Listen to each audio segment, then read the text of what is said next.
Collins & Co.'s not-for-profit conference, Be Empowered Through Knowledge, is designed specifically for the not-for-profit sector. Our speakers are experts in this sector, and their practical approach provides not-for-profit board members and management with the opportunity to improve their skills and knowledge across a range of specialist topics. The conference also provides a great networking opportunity. Partner Paul Kelly introduces our next speaker. So Michelle Taylor is the Managing Director and founder of Ignitus. Ignitus is a management consulting firm supporting organisations that are undergoing or preparing for significant change. Ignitus adopts a positive mindset to driving change, encouraging organisations to make delivering change initiatives and projects an engaging, fun and empowering experience. So without further ado, I'd like to introduce Michelle Taylor. Thank you.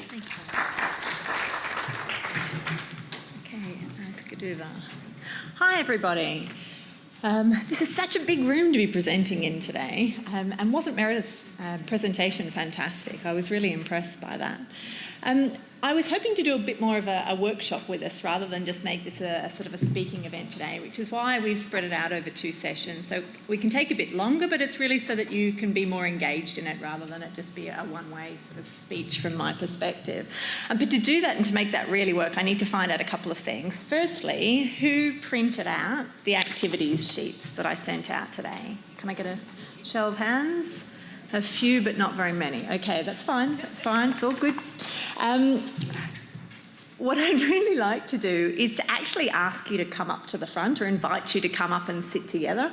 It's been great that you've been working together in groups in Meredith's thing, but I'd like us to be able to chat together a bit more because, you know, we've got a couple of hours together effectively this afternoon, and I think that's really only going to work if we can really sort of see each other and have a bit of a better discussion. So if people who are sitting down the back would like to come and sit in some of the front tables, that'd be really fantastic, and we can just open up our discussions a little bit better. So if you did print out those activity sheets, could you turn to activity 1 and we'll just have a little bit of a look. I want us to think about what is change. I think change is really quite a fascinating topic, and my background has been very much in practical change. I think Paul summed it up quite well when he was talking about, you know, what we're trying to do today is look at, you know, just some really practical ways of driving improvements and enhancements in your organisation. So I wanted to know what people here actually thought change was. Doing something differently, that's right. Something different to what we're currently doing, totally true. I guess from my perspective, change is about the formal definition of change, according to the Oxford Dictionary, is an act or a process through which something becomes different. So, spot on. And what I wanted to focus on first in our first session was why are we changing? What's really interesting is when I look back at the presentation we had this morning from Chris, which was really fantastic, some of the points that he put in there, we will be going through a bit ourselves in terms of trying to appreciate that whenever we're doing change, people only follow that change if they've bought into it. He listed 3 steps. He said that, you know, change comes from strength of mind, positivity, and having a sense of humour. And I think those things are just totally true. They really hit the nail on the head. And I have a number of organisations that I'm working with, some of them in the not-for-profit space, that are really being hit by some of this change today. So things like the introduction of the NDIS and the need to change the way their internal processes work to respond to that change. And I guess that's the type of change that I'm talking about. So, you know, Merith's been talking about our business plan and leading our leading and directing our organisation. What I'm trying to talk about is when that no longer works. What do we do when we know the way we've always done things no longer work for us? They no longer resonate. And it might be an external pressure like the NDIS. It might be something like Maria talked a lot this morning about in branding, about this fact that our external customers have a lot more access to information as a result of sort of social media these days. And so where before we may have had, as an organisation, a very direct filter of clients coming to us because we were the only body they knew about, that information now is much broader. They have the ability to pick and change who they go with. So we need to be responding to that change. And, the brand architecture is a way to help we can respond to that change. There are a few different quotes around that also suggest that though even without that external pressure, we really should be conscious of change. We really should be conscious that we need to continually innovate or we will die. And as I say, this thread was repeated. Meredith mentioned it earlier as well. I think she used slightly different, she said innovate or die. It's the same principle that we have to keep growing and evolving if we want to grow our business. Staying the same is just no longer an option.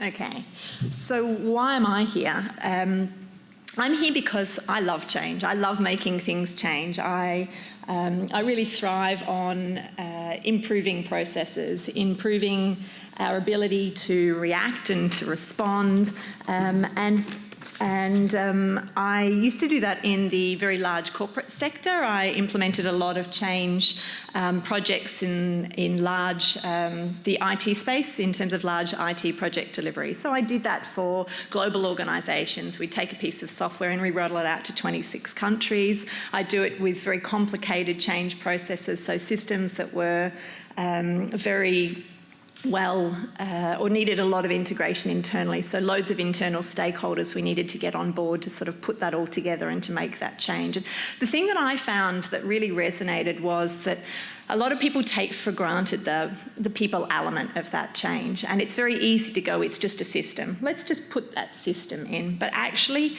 if you haven't put in place the foundations of that cultural change, that system's just not going to work. And I've been fortunate enough to see it from a number of different perspectives in terms of seeing change that works really well and as well as change that really didn't work quite so well. And we learn lots of great lessons from that we can then apply to different ways of working.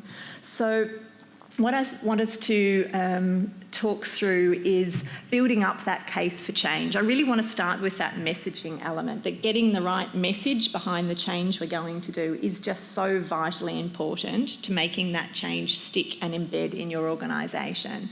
So the first session we're going to focus on what that message is. What does it look like? What are we actually trying to deliver? How we're going to go about sort of setting that up to be successful. And then in our second session, I wanted to actually talk through some of the actual physical steps that we need to put in place to make that realistic and actually to land it. I asked people to bring along ideas or concepts that they wanted to consider within their organisation today. Who here actually had time to or came up with a situation or a scenario where they need to drive some change in their business? Can I see a show of hands? Anyone? One? Oh, that's great. One's good. Would you mind sharing that with us? This is probably a nice one to start with, actually, because it's quite a contained sort of thing.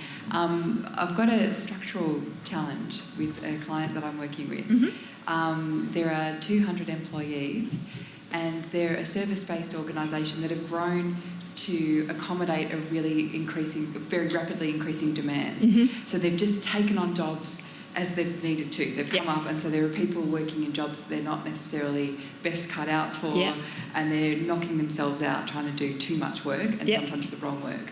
So there's kind of the GM is supervising frontline clinicians. They've got team leaders who are doing some general management roles. It's just all very, very complicated.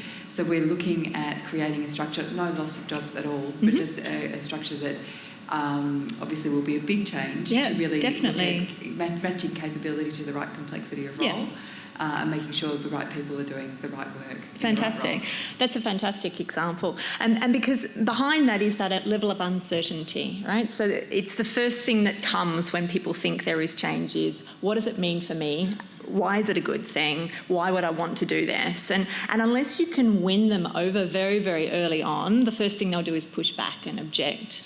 And I have seen that more times than I would like to have, to be honest, when that just really hasn't happened. But there are some really simple things we can put in place that will actually help us fix that. I often say change is not rocket science, and I should know that. I'm married to a rocket scientist, and he constantly reminds me that change is not rocket science. But it can be done well, and so I just want to look at some ways that it can be done well, and we'll try and unpick that. So I'm going to play a little video for us today. Andrew, could you kick that video off for me? It's only a couple of minutes long.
Okay, do you like that? Yeah. Good. So why did it work? They were engaged? Yeah, fun. It was fun. Fun, so important. Yeah, it was different. There was a Yep. and there was a reward for effort. Totally. Those are all really good points. And what behaviour were they trying to drive? Exercise. Yeah. And so the end goal was that they used the stairs, right, rather than using the escalator. Now, the reason why I like this video so much is because most people don't think of that as an improvement in process. It doesn't mentally say, this is something that's more efficient, it's something that's more effective, I should be doing this. Instead, what we're asking them to do is to actually buy into changing to something that's a bit more rigorous, it's a bit more onerous. If we actually distill it down, it's not necessarily change people would naturally resonate with and say this is what they need to do. But they did, yeah? They chose to do it. People altered their behaviour to embrace a change that wasn't necessarily a change that made their lives easier. And I think that's a really important message, because often that's what we need to do when we're driving change. It isn't always comfortable. It isn't always change that we would necessarily expect or want to do. But actually, if we make it fun and we make it engaging and we get people's buy-in to it, it's very realistic. It's totally possible, and it can even be enjoyable. So one of the things that I wanted us to touch on then is sort of distilling that down. Now, interestingly, I think Maria and I share a person that we both admire, and I have his picture up here on the slide deck as well. He's fantastic, Simon Sinek. What's interesting is I like to read lots of different books. In fact, I spend a lot of time listening to them because I spend time in the car, and I think Audible is my new favourite friend in terms of being able to listen to books on the road while I'm in the car driving and sort of getting that extra perspective on why things work. work. And Simon Sinek's Start With Why messaging is really designed originally in the brand area, but actually I think it is a way that we think, and it's something that I've always done with my teams and my staff is, I would never normally say to somebody, just go do that. I would say to them, we need to achieve this. In order for us to achieve this, I need you to go and do that, because I find people self-motivate if they understand why they're doing what they're doing. So his mantra, I think, is really good for us to use as a starting point for our communication. There's also some other great literature out there showing practical examples of where change has really worked. And this picture here of the elephant with the rider on top of it is a metaphor for change that's written up in this book here, Switch, which is another one of my favourite books that I'm going to be giving out as a door prize at the end of this session, because it's got some fantastic examples of where change has been done at every sort of scale that you can think of, from getting a parent to think about the way they change about a report card to solving famine and malnutrition issues in Vietnam for children. And it really takes these concepts and distills them down into these sort of three very simple concepts, which is the concept that the mind is like the rider that sits on top of the elephant. The mind can want us to go wherever it is that we think we have to go and direct it. But if the elephant, which is our heart, has not bought into that, there is no way that elephant's going to move. There's just, no physical way that person can direct that elephant unless they've decided to follow in that path. And there's some really interesting psychology studies that they've put in that talk to us a lot about willpower and how we can direct people to do things. And we can ask people to use willpower, like follow a diet. You need to follow this diet. But willpower is a finite resource, and the psychology examples that are in this book are ones like asking people to go into a room and putting a big bowl of brownies in the middle of the room and saying, you're not allowed to touch that. And then having another room of people on the other side and giving them a big bowl of apples or the same bowl of brownies and saying, you can eat as many as you want. And then having them both sit an exam afterwards. What we find is when we ask people to use willpower all of the time, they fatigue. And the exam results that come out of that same simple exam statistically are far, far worse, where people have had to practice that self-control and willpower for an extended period of time. They run out of the energy to actually do what they're doing. Whereas when they're feeling motivated and they're bought into the concepts and it's something that resonates with them, then they have so much more passion and energy to continue to deliver against the tasks that are set in front of them. And it's come through in a number of different studies. And so all of these changes that we make within businesses, and we say to people, we need you to do this, I really ask us to keep that in mind, that need for, have they bought into this change? Is it something that resonates with them? And so what I was hoping that we could do now is ask you to take a few minutes and if you'd all had printed sheets, I'd say let's do this individually. But maybe what I'll do is I'll ask you to just think about it and maybe people can call out some answers. I'd like you to think about the change example that you've got and try and answer these simple questions. So the first one was, why are we doing this? The next one was, what's wrong with what you're doing today? And then we'll go through what needs to change, why are you aiming to achieve it, and how great will it feel if you get there? Because I think if we can help you unpick your messaging for your change, it'll help you then rebundle it up in a way that you can then spread it through the organisation or to the external people that are impacted by that change. Because obviously most change initiatives we do have external people that they hit as well, our customers or clients, and we need to be expressing what we're doing internally in a clear and insightful and motivational manner to them as well. Does that make sense? Yep. Okay, so question number one was, why are we doing this? Question two was, what's wrong with what you're doing today? The next one was, what needs to change? What are you aiming to achieve, and how great will it feel if you get there? Who's ready to give me a couple of examples of why they're doing the change that they're doing? Hands? Anyone? Yep. For the business to survive. For the business to survive? Okay, great. I think that's a really strong message.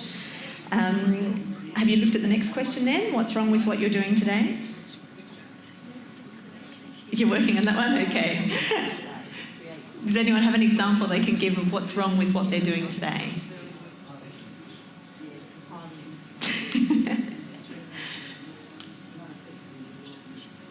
Okay, so why are we doing this? We need to grow our organisation and stay relevant to today's community. Yeah. What we're doing today, we've been around for 30 years and we're sort of still stuck back there a little bit. Yeah. So we need to become more relevant to people today and the people in the community that we need to help today, because what we do, unfortunately, as relevant as it is, the community don't see it as being relevant. Okay, so it's not resonating with them, right? The messaging's not resonating? Yeah, okay. Have you worked out what needs to change? Better governance for our organisation, maybe a bit of a change in attitude from or not attitude exactly, that's a horrible thing to say, okay. but a bit of a change in attitude from the staff. Yep. Because the staff have been there for a long time Yep. too, so they're also set in their ways. Yep.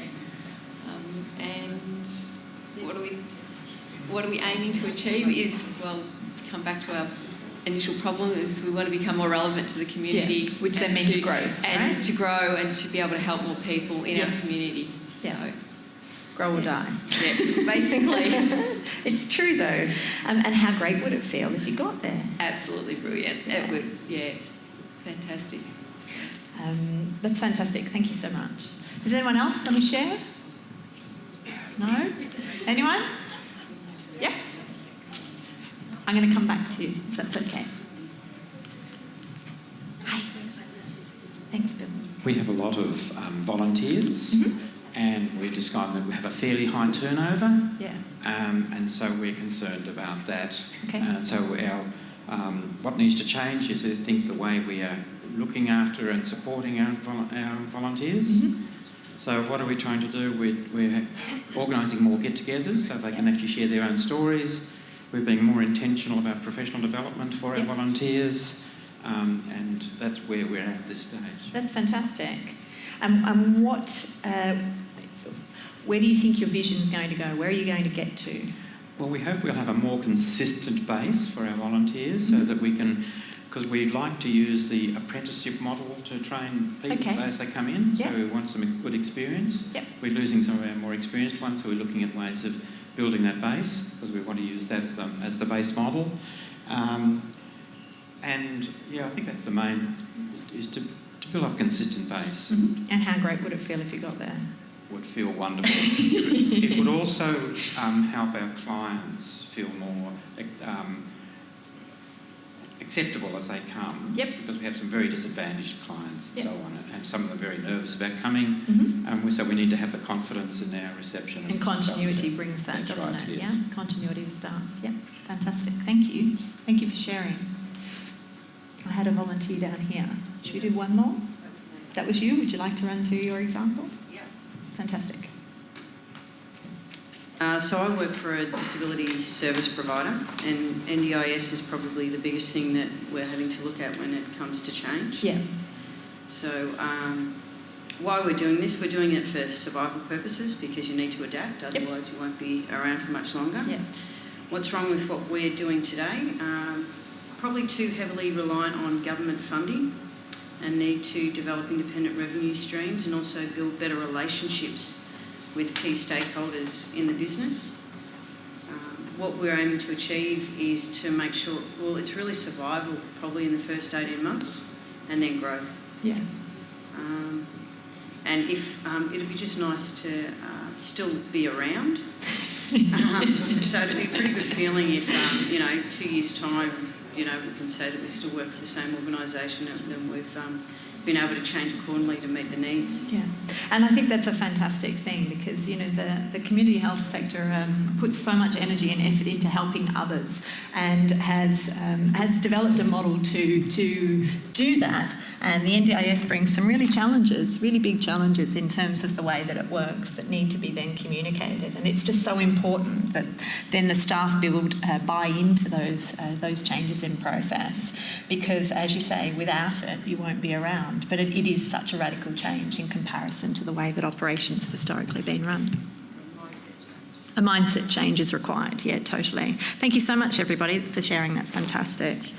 What's interesting is I find that things don't have to be bad to need to change. So I have a couple of clients who are in the for-profit space that are just growing really, really rapidly. And interestingly, it brings its own challenges because they're pushing so hard just to keep their business the way that it currently or to cope with the volume of change that's coming through their doors, they have to change up their processes. And in an organisation that's had that sort of very entrepreneurial edge and focused on very much doing those individual components, driving transformational change across the business to say it's great that you've done that and I know you've got no time to do anything else today, but we have to change. We have to put aside that change. I think Meredith gave a fantastic example with her frame of saying making that space for change. I thought that really resonated with me that, when we're doing this, we need to make sure people have that space to do that change because it does tend to take time and energy and effort, and it's normally on top of what people are doing as their day jobs.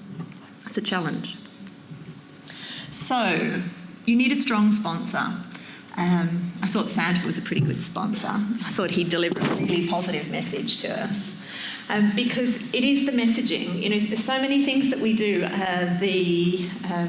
The driver behind it could be spun in more than one way. And it's interesting, the concept of branding that we use externally is actually what we have to do with our projects internally to make them work. We have to put a positive spin on that message because people buy into that positivity. So they buy into it's for the best that we're changing. This is a fantastic opportunity for us to grow and to respond. This will keep us relevant. And the tone of our messaging is really vital to managing that mood. So it's fine to start off with the story of, we've got hard times coming, but people need to have an understanding of your vision. They need to know where you're going. And that's the positive bit that I'm talking about. So saying, things might be tough now, but actually we've got this fantastic vision for where we're going. And here's why we need to put in this energy and effort. Because if you want to motivate people, they need that positive motivation to actually get there.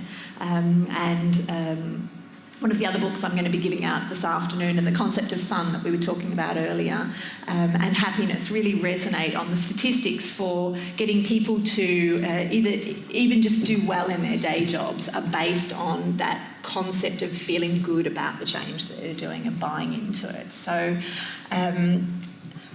I wanted to just ask you who's going to sponsor that change within that organisation and how is that person going to be visibly managing that message that we've just helped think about and put together so that it is distributed across the organisation. What meetings, etc., are they going to go to in order to do that? So I think I had question 4 or activity 4 down for that. Consider a sponsor that you might have, and if you have one or more, some of the things that you might need to consider are what sort of time have they got available to actually help champion that change? Do they have the power and the influence to unblock issues as they come along? Because changes in patterns and behaviour often create controversy or conflict potentially with existing policies or procedures within an organisation. So if you're going to have to challenge those, you need someone with enough gravitas to actually make those decisions and get involved. You don't have the boss, the senior executive behind it. That's exactly right. And that senior executive needs to be prepared to stand up and speak about that change because the people won't follow if they don't think it's there. No, that's totally true. So they should be the face of the change. They should totally recognise its importance and be passionate about its cause, and that needs to come through in the messaging to make your change successful.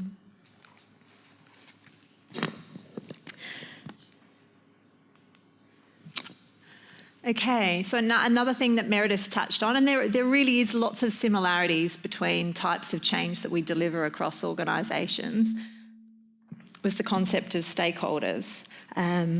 So our stakeholders are really, really important, and I wanted us to take a few minutes to consider who the stakeholder groups were that were being impacted by the changes that we're driving, because often we have more than one group of stakeholders. And I've put a little chart up here because from a change management perspective, one of the things we talk about is plotting out people's significance to your change initiatives that you're driving by the power that they have within the organisation or external to the organisation, and the interest that they have. And when we multiply those out, we get the influence that they're going to have on your project or your change initiative. So, for example, somebody who is of high power and has a high interest in the change that you're driving is obviously a very significant person and needs to be well managed closely in order for them to ensure that they're sponsoring a positive message about that change. If you don't manage them closely, then obviously you're leaving yourself at risk to not do that. Conversely, somebody could have low power but a lot of interest and still create an awful lot of noise. And those people, we say we really need to keep them informed to make sure that that change is going to be successful. So does anyone want to volunteer for me some of the different stakeholders or stakeholder groups that they might be impacted by the change that they're going to do in their organisation? Great. Biggest group that it's had impact on is our staff. Yep. And totally. some of that's been really negative for them initially. So that can create some issues outside of the organisation, but helping them move forward has been the biggest change that we've seen, and how much better we've become as an organisation through that negativity. Okay, now that's an interesting point, isn't it? That we learn from that. The message that Chris was delivering this morning about, failure makes us stronger and we need to learn and grow from that. It's really true. Yeah. Oh, that's really good. Yeah. Well done. Anyone else?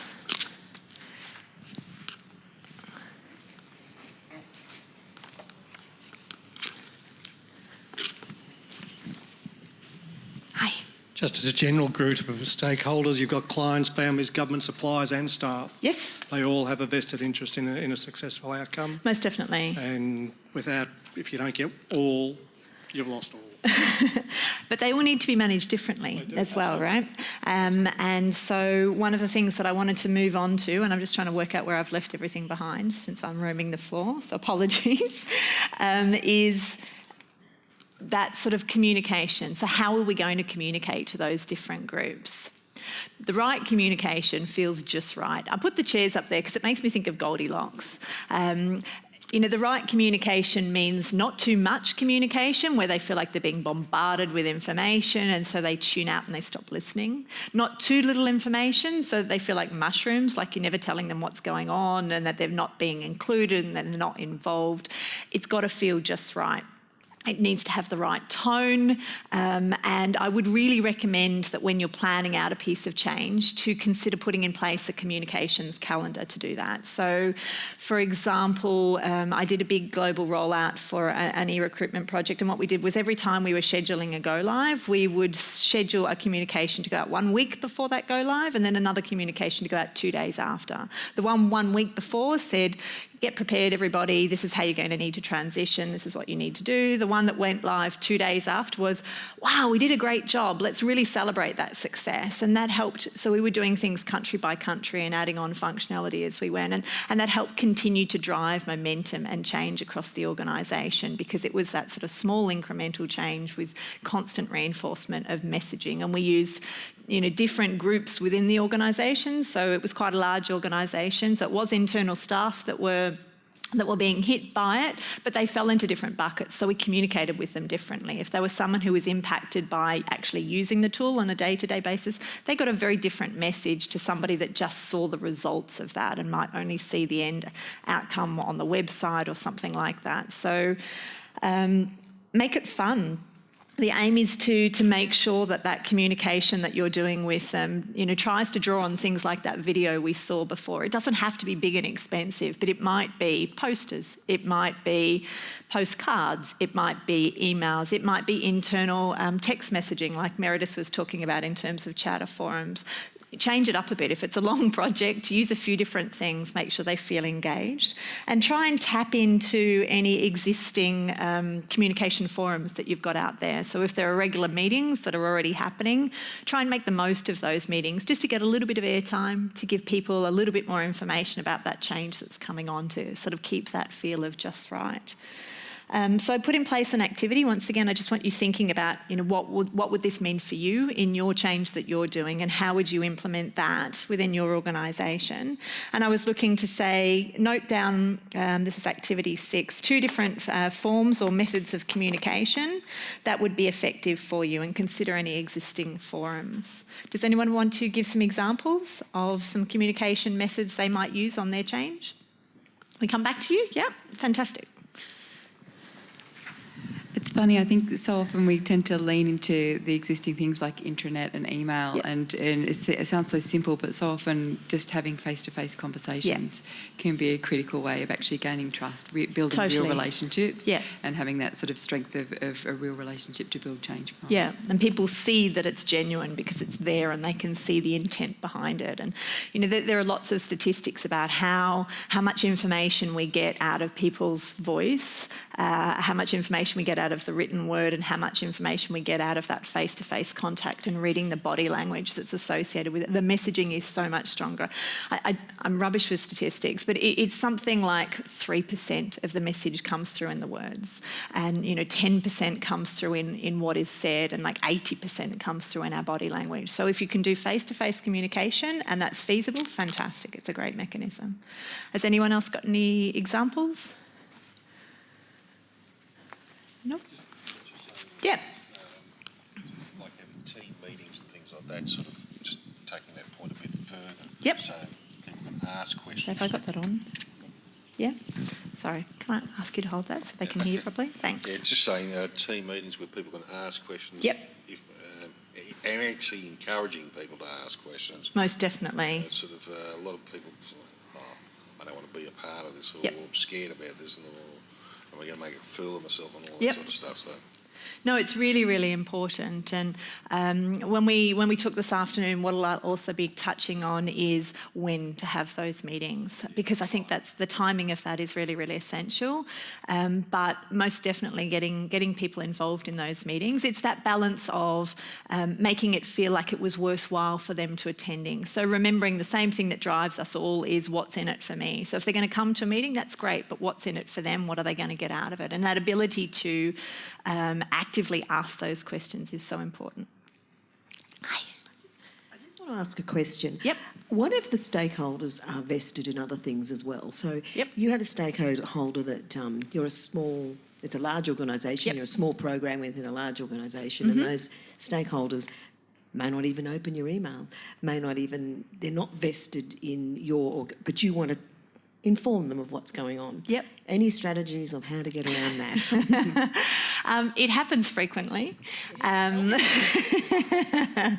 The face-to-face is good, and don't underestimate the ability to say, "Can I have a coffee?" or accidentally bump into them at the water filter just to have a little bit of a chat. Have you got 5 minutes? Look in their diary, find out when they might be free, and try and coax it in a language of asking what's in it for them. So often when we're doing big change programs, people don't really feel like they've been consulted. And if you get them off side at the start and they don't feel like they're consulted, it's very hard to get them back on side again. So the earlier you can get to them...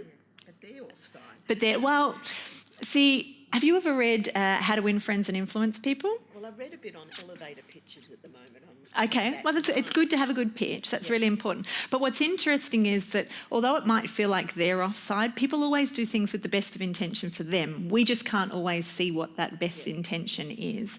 If they believe they're being given the space to listen, so you are listening to what they say before you then give a response about how that works, you'd be amazed at how you can actually get some of your most critical people actually on side and strong advocates for you. Some of the big change, I did a big project at Australia Post, and it's cut across loads and loads of different organisational groups. And I spent, as the project manager, most of my time actually going and having stakeholder meetings with people who were not focused on this. It wasn't important to them.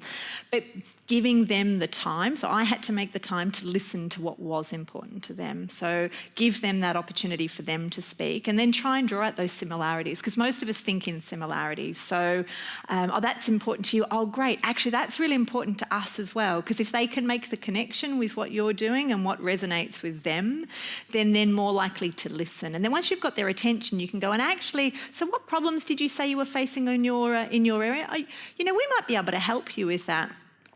If you can get to them early enough, once again, the concept of innovation that we've been hearing a lot about today, it's actually something that we do as part of setting up and designing successful change, is trying to get those ideas in from people early. Because if the change, if they feel they've helped design it and that you're using the language that makes it resonate for them, they're going to follow it 1,000,000 times more than if it feels like it was an external idea that's just come along and been landed on their desk.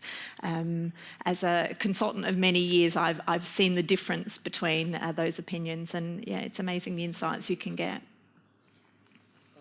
You've got something in mind? Yes, that's good. Okay, fantastic. All right, I might keep moving us on. Okay, and don't forget, you do need a clear leader. Change doesn't happen by osmosis. It needs somebody that's actually accountable for it within your organisation and that has the time to work on it, because it can be quite an overwhelming task. I love this hats picture, and it's because the person who's leading change has to wear so many hats. There is the hat that is the good listener. There is the hat that is the designer of what your new change is, and that you're taking that into consideration. There is the person who has to sit down and actually plan out what does it actually mean to deliver this change and keep people accountable to it. The trainer, the coach, the mentor, these are all roles that when you're leading change, you end up having to do. And one of the things that I'm doing at present is some coaching in this space for people who are delivering this sort of change that don't normally do it on a day-to-day basis, because it's a bit new, and teaching them that actually the language they use is really powerful, and they need to think about how they can best use that language to help make sure it is resonating and driving that right message to keep people on track. And it's great. It's great to see when it works. So, in summary, if I can just suggest that good change needs to be clearly articulated. I'll jump back up on stage.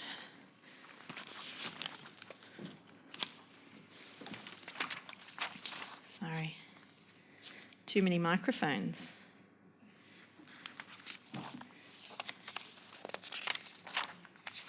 Yeah, okay. Good change needs to be clearly articulated. It needs to win over the hearts of the people that are going to be impacted by that change. You need to have a strong sponsor behind it. It needs to resonate with the stakeholders and be successfully communicated to them. And there should be a clear leader standing behind that change. Are there any questions from people? Yep. It's important to have at least one strong sponsor. You can have more than one sponsor, but being clear when you're actually implementing the change, it's easier if you have one strong sponsor than if you have multiple sponsors, because sponsors are there to make decisions. So as with my project manager hat on, I would always really make sure that I'd say, okay, so you're the sponsor of this change, that's great. I'm going to meet with you weekly and I'm going to take a lot of initiative on my own, but each week I'm going to come back and I'm going to tell you what the major risks are that I'm facing and then my recommended solution, and I'm going to need you to sign off on those. If you've got two, it gets harder because you're asking for approval from two people to drive change. And it might mean that that person can't make all of those decisions in their own right, and you need to appoint a larger governing body depending upon the size of the business. So we sometimes use steering committees to deliver that change. But even at a steering committee, you still want one sponsor who's the key sponsor that's sitting in that meeting, helping articulate that change. I used to work for a university and we'd go through all these things and you had committees, and that was a great way of clogging things up and not getting things done. Yeah, look, it's true, but at the same time, it's a good way of getting perspective. And so getting those people's buy-in, it depends upon the size of the organisation. If you want them to go out and message on behalf of you, then you basically want to make sure the message they're delivering is the one you want to be. So there are ways of using committees to your advantage, and that's maybe a learned skill, but it can be practiced. It's not that hard to make sure that when they come out of that meeting, they are actually taking away a positive message, or at least a consistent message about what the change is going to be that's happening across the organisation. We're going to go through change where we don't know the quantum of it and how far the organisation is going to shift and change its direction of its focus. Yep. We all know it's coming. We don't know when. We know the end date of when it needs to be enacted by. Oh, that's a good thing. But that's about it. So just like any tips for dealing with change in those Look, that's quite a stressful situation to be in when you don't quite know when things are going to land. And often when a new change initiative is being considered and it doesn't yet know how it's going to implement, that's the situation you find yourself in. I think the thing is, if you've got that clear message about what that change is and that message is continually repeated, you get a little bit of breathing space between saying, we want to set this up properly. Because what I want to talk about this afternoon is actually taking the time to set that up. So you need a strong message that can stand there and say, please be patient and wait. We're going to plan this to be as successful as it can possibly be. And that's why you're waiting for us. And I've had board members knock on my door and say, why do I have to wait 5 months for this change?